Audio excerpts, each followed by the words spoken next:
जैसा कि हमें पता है कि a से लेकर b तक अगर किसी फंक्शन का इंटीग्रेशन करना है हमें, तो हमें आता है g ऑफ x प्लस सी।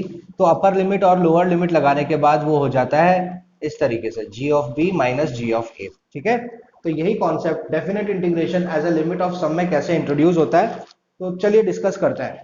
तो डिस्कस करने के लिए पहले मैं एक ग्राफ ड्रॉ करूंगा, क्योंकि ग्राफ के मीडियम से ही इस टॉपिक को समझा जाता है। सबको पता है ये ओरिजिन होता है, दिस इज एक्स एक्सिस, ये आपका एफ एक्स मतलब वाई एक्सिस,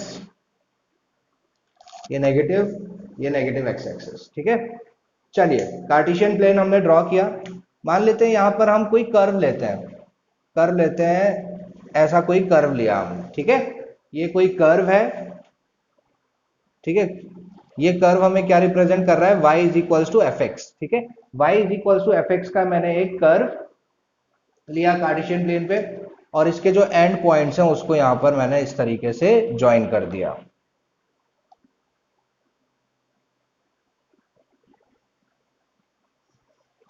ये पॉइंट मान लीजिए x is equals to a है, ये पॉइंट मान लीजिए x is equals to b है। ठीक है, कर्व लिया, कर्व क्या होता है, y is equals to function of x, y is equals to F X, ये कर्व है।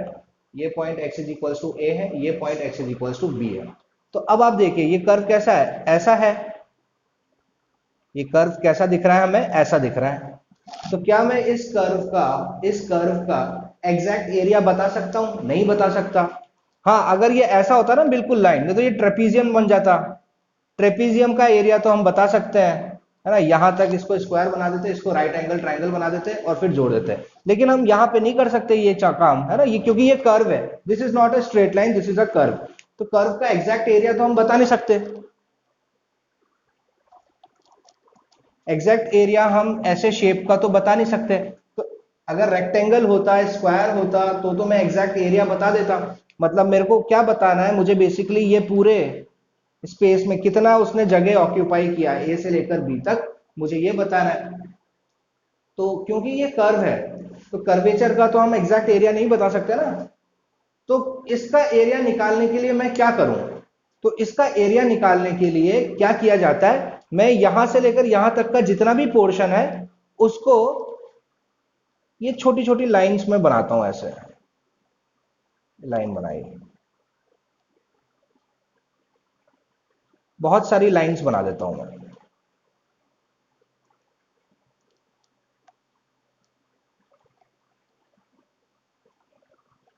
ठीक है, बहुत सारी लाइंस और ले लो आप ऐसे।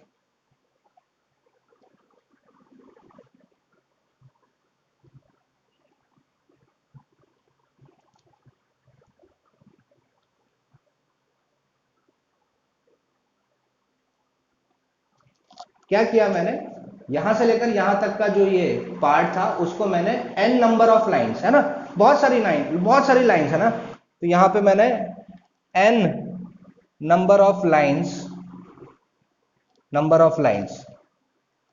ऑफ लाइंस में मैंने इस a से लेकर b तक के पार्ट को डिवाइड कर दिया। ठीक है ना, n नंबर ऑफ लाइंस में मैंने इसको डिवाइड कर दिया। ठीक है, ठीक है, अब आप यहां से देख सकते हैं, ये देखो हर एक लाइन दूसरी लाइन से थोड़ी सी बड़ी है। ये देखो, ये थोड़ी सी बड़ी है, थोड़ी सी बड़ी, हर एक लाइन दूसरी लाइन से थोड़ी सी बड़ी होती जा रही है। देखो आप चेक करो, है ना, सीढ़ी की तरह बढ़ रही है ना, थोड़ी सी मतलब ये लाइन इससे थोड़ी सी ज्यादा, बिल्कुल जरा सी ज्यादा। ठीक है, और अगर आप देखो लाइन बेसिकली, अगर ये जैसे ये लाइन है, तो ये लाइन मुझे क्या रिप्रेजेंट करती है, ये लाइन मुझे रिप्रेजेंट करती है ना रेक्टेंगल। ये लाइन क्या दिखती है, लाइन रिप्रेजेंट करती है रेक्टेंगल, जिसकी लेंथ है और जिसकी विड्थ क्या है, बहुत अच्छा छोटी है, विड्थ बहुत छोटी है ना। अब देखो ये तो है लाइन, अब मैंने इसको कितनी कितनी लाइंस में डिवाइड कर दिया, बहुत सारी लाइंस में डिवाइड कर दिया। और मान लो जितनी ज्यादा लाइंस होंगी, ये जितनी ज्यादा लाइंस होंगी, इसकी विड्थ विड्थ मतलब ये पार्ट विड्थ वो उतना ही कम होता जाएगा, विड्थ बहुत कम होता जाएगा। अच्छा, ये x is equals to A point है, तो ये क्या हो जाएगा, a से थोड़ा सा ज्यादा, ये पॉइंट क्या हो जाएगा, a से थोड़ा सा ज्यादा, a प्लस एच हो जाएगा। मान लीजिए h इसकी विड्थ है, तो ये क्या हो जाएगा, ये उससे भी थोड़ा सा ज्यादा a+2h हो जाएगा। अब यहाँ h क्या इंट्रोड्यूस किया मैंने, मान लीजिए ये है ना, ये जो लाइंस हैं यहाँ पे मैं लिख देता हूं। अच्छा पहले मैं यहाँ लिख देता हूं, n नंबर ऑफ लाइंस भी बोल सकते हो या स्ट्राइप्स भी बोल सकते हो आप, है ना, यहां बोल सकते हो स्ट्राइप्स, है ना, नंबर ऑफ स्ट्राइप्स। ठीक है, तो हर एक स्ट्राइप रेक्टेंगल को मेंशन करिए, या रेक्टेंगल है हर एक स्ट्राइप। तो अगर मैं यहां पर n कितने, मतलब n हो गई आपकी टोटल नंबर ऑफ स्ट्राइप्स, तो टोटल नंबर ऑफ स्ट्राइप्स अगर मुझे विड्थ चाहिए, इसकी विड्थ, इसकी मोटाई कितनी होगी, h, मान लीजिए h जो है वो है आपकी विड्थ ऑफ स्ट्राइप। h क्या है मेरे यहां पर, h है मेरी मोटाई, मतलब हर स्ट्राइप की मोटाई, विड्थ, है ना।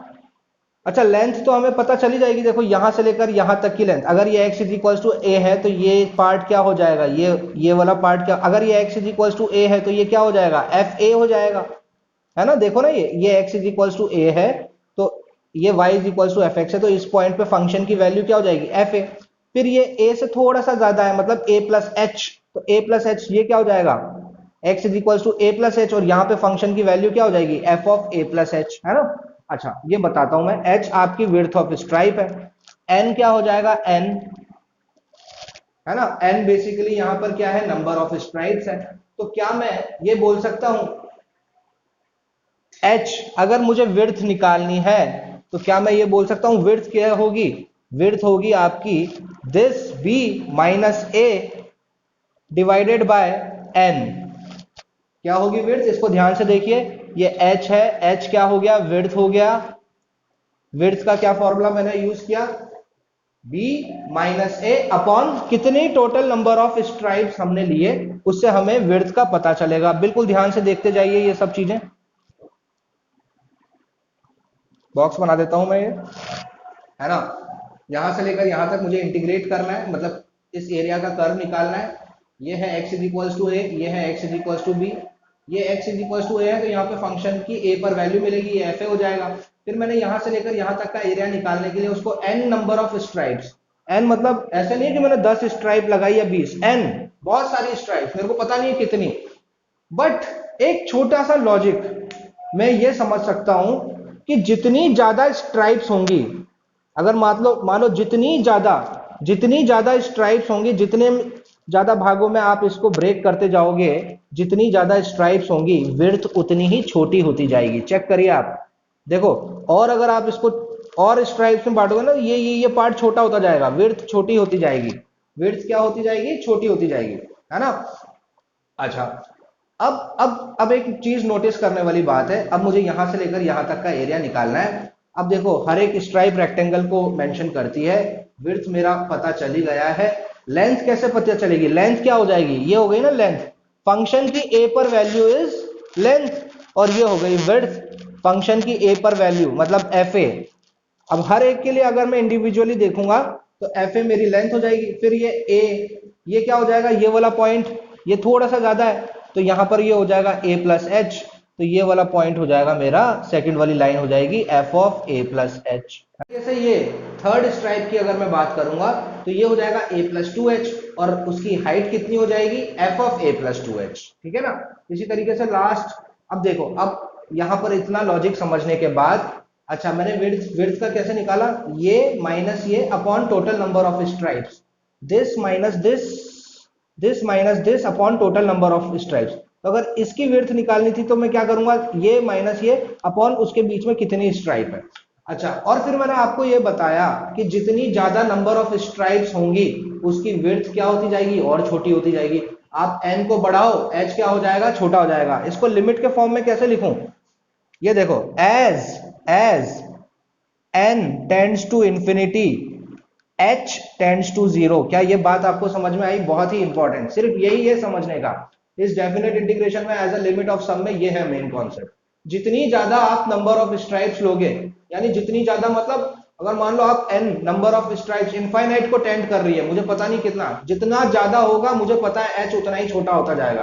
तो अगर n इनफाइनाइट को टेंड करेगा तो h किसकी तरफ भागेगा, जीरो की तरफ भागेगा, होगा ना। देखो विड्थ, कभी भी किसी भी चीज की विड्थ, कभी देखा आपने, कभी रेक्टेंगल या रेक्टेंगल का विड्थ कभी जीरो हो सकता है क्या, नहीं हो सकता है, लेकिन बहुत छोटा हो सकता है, 0.0000000 करोड़ों बार 0.001 हो सकता है, विड्थ बहुत छोटा होता जाएगा। देखो और अगर आप और भी ज्यादा नंबर ऑफ स्ट्राइप्स खींच दो, इसमें खींचते जाओ, है ना, तो क्या होगा, अब हर स्ट्राइप बहुत छोटी छोटी पतली पतली होती जाएगी, पतली पतली और पतली होगी और पतली होती जाएगी। तो मतलब उससे मैंने क्या सीखा कि उसकी विड्थ जो है, विड्थ वो बहुत छोटी होती जा रही है। तो जितनी ज्यादा नंबर ऑफ स्ट्राइप उतनी ही छोटी विड्थ।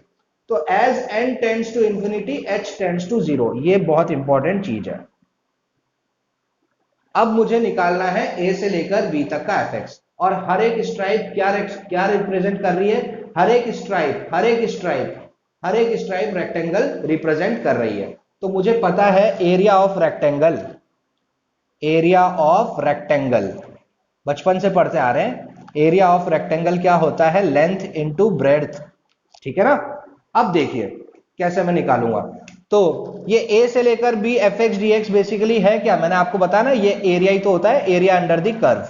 अब यहां पर आपको असली मतलब समझ में आएगा इसका, है ना। मेन चीजें मैं लिख देता हूं। ये n हो गई आपकी टोटल नंबर ऑफ स्ट्राइप्स, ये हर एक स्ट्राइप रेक्टेंगल को मेंशन कर रही है। रेक्टेंगल की जो विड्थ है, मतलब ये चीज, ये विड्थ कैसे निकाली, b minus A divided by n, n आपको पता ही है। यहाँ h और n बिल्कुल ढंग से बनाइएगा, सवाल करते वक्त सेम लगते हैं, h को थोड़ा बड़ा n को थोड़ा छोटा, है ना। फिर मैंने आप बताया जितनी ज्यादा नंबर ऑफ स्ट्राइप्स आप इसके बीच में डालोगे, a से लेकर b के बीच में जितनी ज्यादा नंबर ऑफ लाइंस खींचोगे, जितनी ज्यादा स्ट्राइप्स बनाओगे, उसकी विड्थ उतनी ही छोटी होती जाएगी। तो एक ऐसी नौबत आ सकती है कि जब n इनफाइनाइट पे भागेगा, h किस पे भागेगा, जीरो पे भागेगा। इतना समझ में आ गया। अब हमें a से लेकर b इसका एरिया निकालना है। तो देखो हर एक स्ट्राइप का मैं निकालूं तो लेंथ इंटू ब्रेड्थ, ठीक है। अच्छा, लेंथ इंटू ब्रेड्थ करूंगा तो इसकी ब्रेड्थ हर एक स्ट्राइप की ब्रेड्थ तो क्या है, सेम ही रहेगी, h ही रहेगी। हर एक स्ट्राइप की, इसकी ले लो, हर एक स्ट्राइप की विड्थ सेम ही रहेगी। तो एरिया निकालते वक्त, अच्छा अब मुझे कुछ मिटाना पड़ेगा, चलिए मैं ऊपर का पार्ट मिटाता हूं। अब मैं बहुत इंपॉर्टेंट चीज लिखने जा रहा हूं, तो वो बिल्कुल ध्यान से देखिएगा आप, इंपॉर्टेंट चीज है। तो रिक्वायर्ड एरिया क्या हो जाएगा, एरिया क्या होता है, लेंथ इंटू ब्रेड्थ होता है। अब देखिए, अब लेंथ इंटू ब्रेड्थ करते वक्त देखो, ये वाली पहली स्ट्राइप देखिए, ये वाली, इसकी लेंथ कितनी है, इसकी लेंथ है fa और इसकी विड्थ कितनी है h। तो मैं इस वाली, ये वाली जो स्ट्राइप है, सबसे पहले इसके लिए क्या लिखूंगा, h इंटू fa। फिर नेक्स्ट वाली स्ट्राइप की विड्थ तो सबकी सेम ही रहेगी, h। नेक्स्ट वाली स्ट्राइप की भी विड्थ सेम ही रहेगी, h इंटू, लेकिन इसकी फंक्शन पे वैल्यू क्या हो जाएगी, f of a plus h। Function की वैल्यू क्या हो गई, f of a plus h। फिर थर्ड स्ट्राइप क्या होगा, विड्थ सेम, फंक्शन की value f of a plus 2h, है ना। फर्स्ट पे fa, सेकंड पे f of a plus h, third पे f of a plus 2h, fourth की जब बात करूंगा तो a प्लस 3h। तो nth की बात करूंगा, nth स्ट्राइप की, देखो h into f of a plus 3h। AP पढ़ा है ना हमने, first term, then a plus h, second term, third term, जब तीसरी टर्म बोल रहा हूं तो a प्लस 2h, चौथी टर्म में a प्लस 3h। तो ऐसे ही सिलसिला चलता जाएगा, और nth टर्म क्या हो जाएगी, h into f of a plus, nth term की बात कर रहा हूं तो n माइनस 1 इंटू h आएगा। ध्यान से देखिए इसको, मतलब मैंने एरिया निकाला यहां से लेकर यहां तक, तो कैसे निकाला मैंने, हर एक स्ट्राइप का एरिया निकाल देता हूं, हर एक स्ट्राइप का एरिया निकाल दूंगा तो मेरे को यहां से लेकर यहां तक का अप्रोक्सीमेट, भगवान भी इस शेप का एग्जैक्ट एरिया तो नहीं बता सकते, लेकिन हाँ लगभग एरिया बता सकते हैं। तो वो लगभग एरिया बताने के लिए मैंने इसको बहुत सारे n स्ट्राइप्स में बांटा। तो n स्ट्राइप्स में बांटा तो हर स्ट्राइप रेक्टेंगल को मेंशन कर रही है। पहली वाली stripe length into breadth, second stripe length into breadth, third stripe length into breadth, fourth stripe length into breadth, nth stripe की बात कर रहा हूं तो n-1 आ रहा है। है ना। तो ये हो गया, ठीक है। अब देखिए, अब देखिए इसको अच्छे से बिल्कुल कैसे लिखेंगे। तो ये पार्ट मिटा देते हैं। हाँ, एक बहुत इंपॉर्टेंट चीज, अच्छा, area is equals to, area is equals to, हाँ, अब इसको मैं कैसे लिख सकता हूं, तो देखिए h मेरा कॉमन है, h मेरा कॉमन है, इसको मैं लिख सकता हूं F A plus F of a plus H plus F of a plus 2h plus, h common है ना, h कॉमन एलिमेंट है, plus f of a plus 3h and so on till f of a plus n minus 1 into h।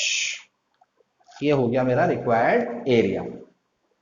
Okay, बिल्कुल ऐसे भी हम कर सकते हैं, लेकिन देखिए बिल्कुल, क्योंकि बात लिमिट की हो रही है, समेशन आएगा ही आएगा। अच्छा, ये सब क्या होता है, जोड़ते जाना जोड़ते जाना जोड़ते जाना जोड़ते जाना, ये मतलब क्या रिप्रेजेंट कर रहा है, समेशन रिप्रेजेंट कर रहा है। तो अब बिल्कुल फॉर्मूले के फॉर्म में इसको हम कैसे लिखेंगे, तो देखो फॉर्मूले के फॉर्म में इसको मैं कैसे लिखूंगा, ऐसे लिखूंगा h इंटू, बिल्कुल ध्यान से देखना अब, h इंटू लिमिट, अच्छा एक सेकेंड ये मिटा देता हूं, h into limit, limit limit किसकी लगाऊं, या तो n को इनफाइनाइट भगा दो या h को जीरो भगा दो, ये दोनों चॉइसेस हैं।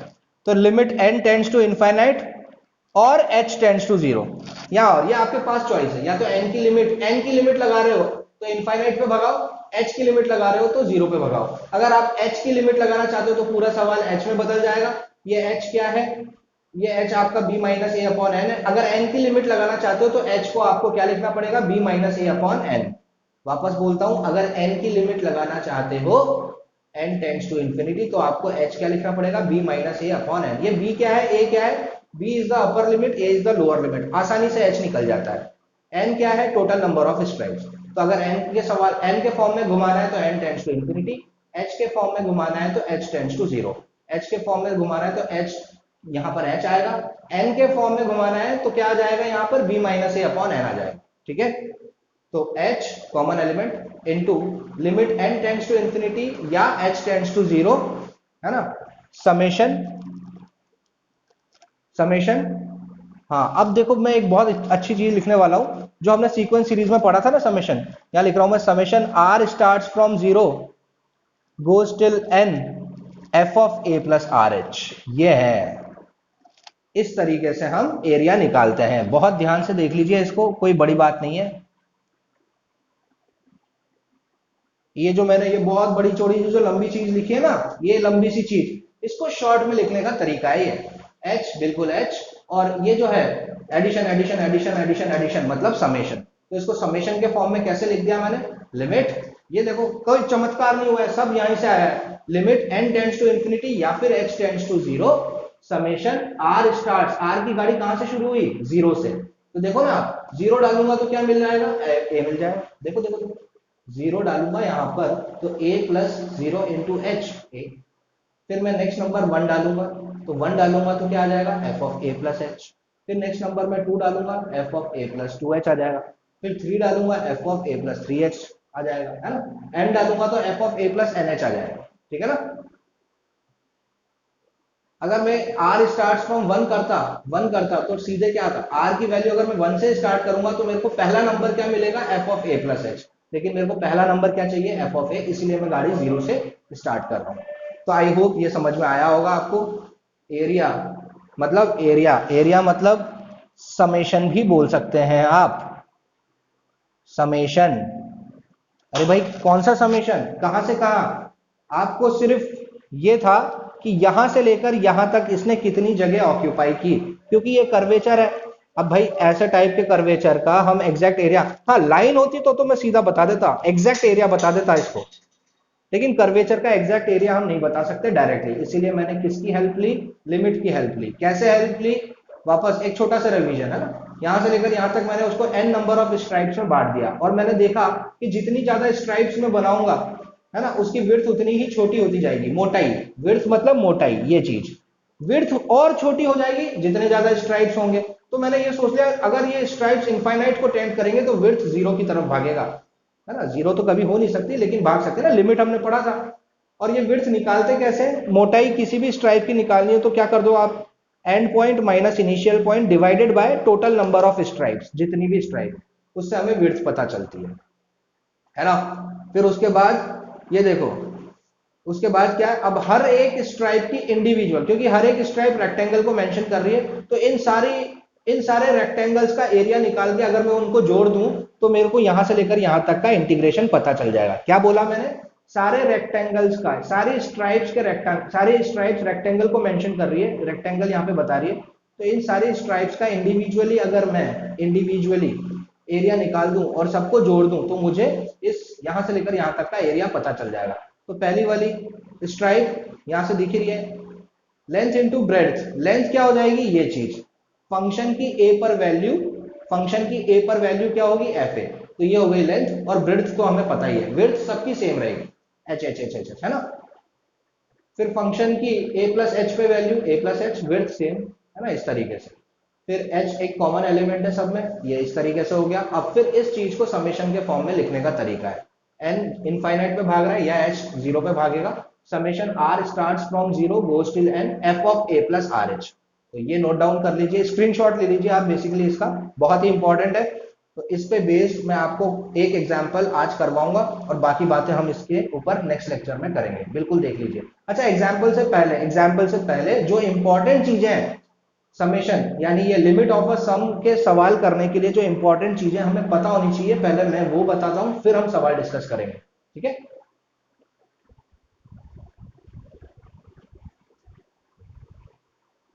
समेशन के रिजल्ट्स हमें पता होने चाहिए, कुछ इंपॉर्टेंट सीरीज होती हैं जो हमने, है ना, सीक्वेंस सीरीज क्लास 11th में पढ़ा है। मैंने आपको बताया था 1 प्लस 1 प्लस 1 प्लस 1 अगर n टाइम्स का जोड़ना है तो क्या आ जाएगा, n आ जाएगा, है ना। अच्छा, अगर यहाँ पे होता है 2 प्लस 2 प्लस 2 प्लस 2 प्लस 2 तो आ जाता है 2n। 5 plus 5 plus 5, same number को जोड़ना है n टाइम्स तक तो 5n, है ना, बहुत इंपॉर्टेंट कॉन्सेप्ट, ठीक है ना। तो आप ये भी बोल सकते हो समेशन ऑफ 1 से लेकर n के का कोई समेशन करना है तो क्या आ जाएगा आपका आंसर, kn आ जाएगा, है ना, kn आ जाएगा। कोई भी कांस्टेंट नंबर यहाँ पे आप यहाँ k को बाहर कर दो तो n, है ना, इस तरीके से आ जाएगा। दूसरा नेचुरल नंबर का समेशन यानी 1 plus 2 plus 3 plus 4 up to n times, n terms तक, है ना, n टाइम्स ना लिख के टर्म्स लिखते हैं ना, टर्म्स, n टर्म्स तक नेचुरल नंबर 1 प्लस 2 है ना, ये क्या आता है, n into n plus 1 divided bye 2, है ना। अब ये चीज, अच्छा, इसको समेशन के फॉर्म में ऐसे लिखेंगे, summation r starts from 1 goes till n r, ठीक है ना। r का समेशन 1 से लेकर n तक, r की वैल्यू 1 डालूंगा तो 1 आएगा, फिर 2 डालूंगा तो 2 आएगा, 3 डालूंगा तो 3 आएगा, बीच में प्लस प्लस आता जाएगा, समेशन बता रहा है, n डालूंगा तो n टर्म आ जाएगी, तो इसको क्या हो गया, ये n into n plus 1 divided bye 2। अच्छा, ध्यान रहे यहां मैं n टर्म्स तक के लिए कर रहा हूं, और एरिया में क्या आता था हमारा, लास्ट टर्म क्या आती थी, f of a plus n minus one. तो याद रहे अगर 1 प्लस 2 प्लस 3 n टर्म्स तक अभी अभी आपने लिखा n into n plus 1 divided bye 2, तो n टर्म्स से जस्ट एक पहले अगर मैं बात करूं n माइनस 1 टर्म्स तक, मतलब मैंने अगर आपको बोला 1 से लेकर 3 तक 100 टर्म्स का समेशन करना है तो क्या आ जाएगा, 100 इंटू 101 अपॉन 2। लेकिन अगर मैं बोलूं 99 टर्म्स तक करना है, बस एक जस्ट पीछे, तो एक जस्ट पीछे क्या हो जाएगा, n रिप्लेस हो जाएगा n माइनस 1 से, और n plus 1, n minus 1 plus 1 n हो जाएगा, तब ये फॉर्मूला इस तरीके से हो जाएगा। ये याद रहे आपको, बहुत इंपॉर्टेंट, ये चीज हमें समेशन के सवाल में करनी होगी। तो n टर्म्स तक के लिए नेचुरल नंबर का समेशन होता है n into n plus 1 divided bye 2, तो n माइनस 1 टर्म्स के लिए क्या होगा, एक कम हो जाएगा, है ना, बहुत ही आसान, तो ये पता होना चाहिए।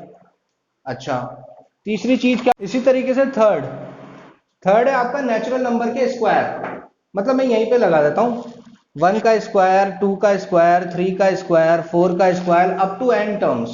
तो कैसे रिप्रेजेंट करेंगे, summation r starts from 1 goes till n r square, है ना। ये क्या हो जाता है, n into n plus 1 into 2n plus 1 divided by 6। ये सब हमने पढ़ा हुआ है, मैं आपको बस रिकॉल करा रहा हूँ, ये सब चीजें हमें पता होनी चाहिए, क्योंकि समेशन के फॉर्म, ये जो लिमिट एज अ सम के जो सवाल आते हैं इन्हीं पे बेस्ड आते हैं, है ना। तो पहली तो ये सेम नंबर, दूसरा नेचुरल नंबर, और ये नेचुरल नंबर है और ये नेचुरल नंबर का स्क्वायर है ना। चौथा चौथा नेचुरल नंबर का क्यूब, 1 का क्यूब प्लस 2 का क्यूब प्लस 3 का क्यूब प्लस 4 का क्यूब है ना। तो इसको नेचुरल नंबर के क्यूब को समेशन के फॉर्म में कैसे लिखूंगा, r starts from 1 goes till n r cube is equals to क्या होता है, जो नेचुरल नंबर का होता है ना, n into n plus one upon two, इसका स्क्वायर कर दो। तो इसका स्क्वायर करूंगा तो क्या आएगा, n square into n plus one का स्क्वायर डिवाइडेड बाय 4। ये होता है नेचुरल नंबर के क्यूब का सम, है ना। ये सब आपको पता होना चाहिए, यहां मैं लिख रहा हूं, स्क्रीनशॉट ले सकते हैं अगर पता नहीं हो तो ये फोर्थ हो गया है। अच्छा, पांचवी चीज लिमिट की कुछ बातें याद होनी चाहिए आपको। लिमिट की कुछ बातें जैसे कि ये limit h tends to 0 e raise to h minus one upon h क्या होता है, 1 होता है ना। इसी तरीके से limit h tends to 0 a raise to h minus one upon h log a होता है। ये सब चीजें पता होनी चाहिए, है ना। ये सब चीजें हमें पता होनी चाहिए। e raise to h minus one upon h is equals to 1, a raise to h minus one upon h is equals to log a।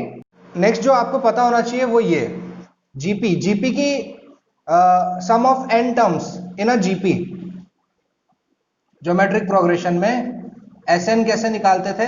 जैसे अगर मान लीजिए a r square a r cube, मैंने बताया था आपको जीपी पढ़ाते वक्त। तो सम of n terms of a GP क्या होता था, a इंटू आर की power n minus one upon r minus one if r is greater than 1, और a into one minus r की power n upon one minus r if r is less than 1, है ना। ये याद रहना चाहिए आपको, ठीक है। ये रिजल्ट आपको बहुत इंपॉर्टेंट है। बेसिकली मैं आपको वही सब चीजें लिख रहा हूं यहां पर, वही सब चीजें बता रहा हूं जो लिमिट ऑफ अ सम के क्वेश्चन सॉल्व करने के लिए हमें आनी चाहिए, है ना। तो ये सब चीजें हमें आनी चाहिए जो मैंने कुछ बताई, नेचुरल नंबर का स्क्वायर, नेचुरल नंबर का क्यूब, लिमिट के ये दो एक्सप्रेशंस आपको अच्छे से याद होने चाहिए। हालांकि सारी लिमिट आनी चाहिए आपको, लेकिन फिर भी ये तो मेन है, ये तो आना ही चाहिए, ठीक है। उसके बाद लास्ट एक और चीज मैं आपको ये बताना चाहता हूं कि जब भी कभी लिमिट इनफाइनाइट को टेंड करता होगा, x टेंड्स टू इनफाइनाइट होता है, ऊपर कोई एक्सप्रेशन है नीचे कोई एक्सप्रेशन है, तो हमें लिमिट अप्लाई करने के लिए क्या करना होता था, मैक्सिमम पावर कॉमन लेना है। Maximum power common from numerator and denominator.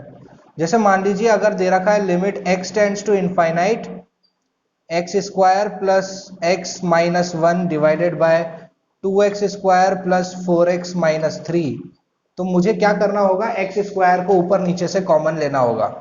तो ये बन जाएगा 1 plus one upon x minus one upon x square divided bye x square common 2 plus 4 upon x minus 3 upon x square, ताकि ये x square cancel हो जाए। और अब मैं लिमिट लगा दूंगा, any number upon infinity 0 0 0 0 0 1 upon 2 हमारा आंसर आ जाएगा, ठीक है ना।